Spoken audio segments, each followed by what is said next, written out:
Yes, I'm doing this. I'm doing a book review. It's been months. Well, not really books, but what I want to call long epic poems. The Odyssey and the Iliad. So let's start off with the Odyssey. I want to preface that Homer is a brilliant poet, but if I'm reviewing his works, I want to say that the Odyssey is the one I liked a bit less. Part of why is because of my nature.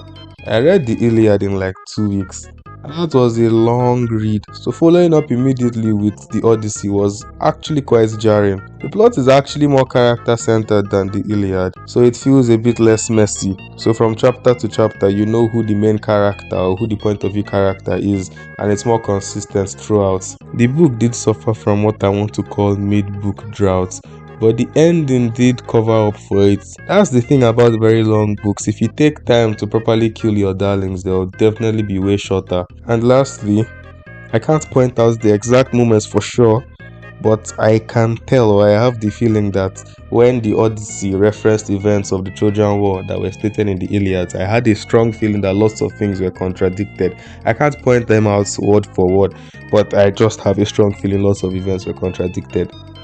But overall, the Odyssey was still a fun read, even though it took me a long time. So I'm going to give it 4 out of 5 stars. Now, before I talk about the Iliad, let me talk about Homer, the poet. Homer is a bit of an enigma. No one really knows much about him because of the time period he was in.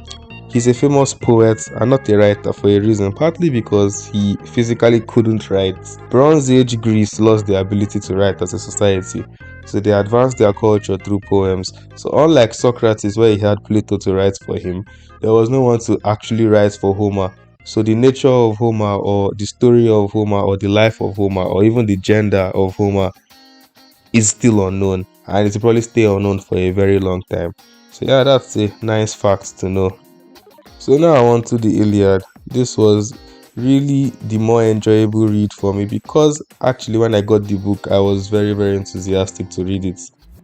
And it also helps that this book was very funny. Most of the plot elements felt like a soap opera, especially when you reason the internal logic of the whole conflict. And there's also the fact that the ensembles are actually very memorable characters like Odysseus, Alexandros, Hector, Menelaus, Achilles, Helen of Troy, and the other characters.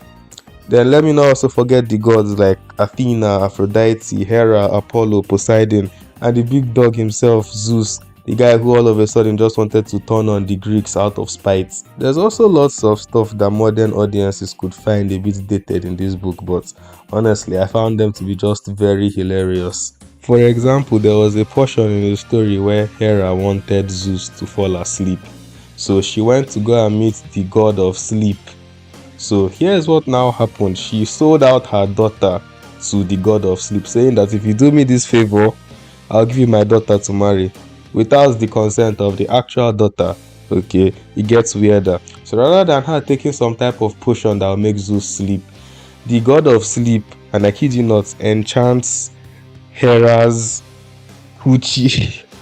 So Hera goes to have a good time or a good night with Zeus, and let me just say Zeus said good night for a very long portion of the book. Very weird, yeah, I know, but was it hilarious? Yeah, definitely. I was laughing my socks out when I was reading this. Then there's another example. The whole war started because of a beauty contest between Hera, Athena, and Aphrodite, where they asked a young stupid lad called Paris, to pick between the three goddesses and say who is the finest, all because Zeus didn't want to do it for himself. So the other two, that's Hera and Athena, said, "Yo, Paris, if you pick me, I'll give you infinite life." The other one said, "Yo, if you pick me, I'll give you infinite wisdom." But can you guess what Aphrodite said? Aphrodite said, "If you pick me, I'll go and give you Helen of Troy."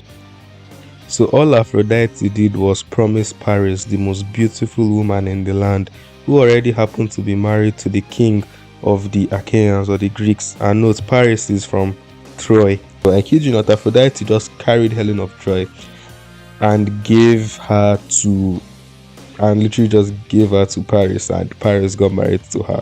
I mean, so then the king, Menelaus, obviously got pissed off because like he's king.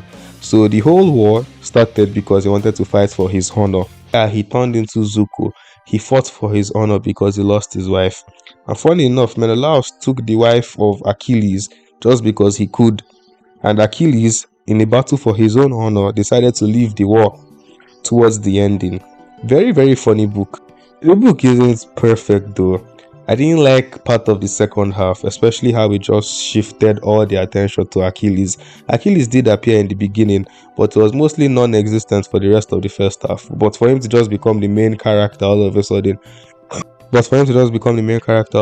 was quite annoying. But at least the climax and the ending was fun to read. So this was overall a very nice book to read, and I'm giving it a higher score than I gave the Odyssey with 4.5 out of 5 stars. So yeah, Homer was a great poet. And subscribe if you enjoyed.